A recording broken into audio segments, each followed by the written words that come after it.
Après son footing matinal, Joël et sa compagne Sonita se préparent à rejoindre le présentoir de leur petit commerce situé à 500 mètres de leur domicile. Le couple s'est lancé dans de nouvelles activités et s'est installé en plein air dans un quartier populaire. Sonita, esthéticienne au chômage, vend du poisson. Joël s'est reconverti en cordonnier. Pour faire face à la crise sanitaire, ce père de 2 enfants a bénéficié de l'aide de 76 € accordée aux footballeurs par la Fédération nationale. Je me suis lancé avec 50 000 francs et je me suis acheté un parasol et confectionné ce guéridon que vous voyez là, qui me sert de table. Le métier de cordonnier, Joël le tient d'un de ses oncles. Issu de milieux modestes, ce joueur de première division a appris depuis son jeune âge à rafistoler ses paires de crampons.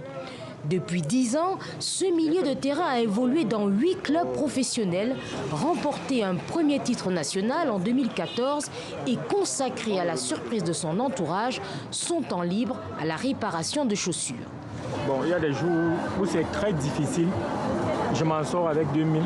Le jour où c'est bon, je vais aux environs de 3000, 3500. Ce n'est pas évident. Vous savez qu'au Cameroun, le football, sur le plan financier, ce n'est pas grand-chose. On rêve toujours d'être dans de très bonnes conditions, mais ce n'est pas le cas.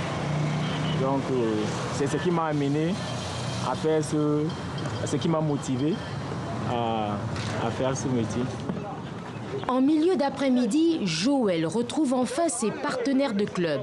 Le joueur de 27 ans s'assigne à une discipline rigoureuse. Le 12 de Dieu, comme le surnomment ses coéquipiers, s'entraîne sur ce terrain vague les 4 premiers jours de la semaine. Le week-end, il fait de la musculation. Pas question pour lui de se relâcher en cette période de chômage technique. La pandémie nous a privé de ce qu'on a le plus cher. Et jouer au football, c'est faire plaisir.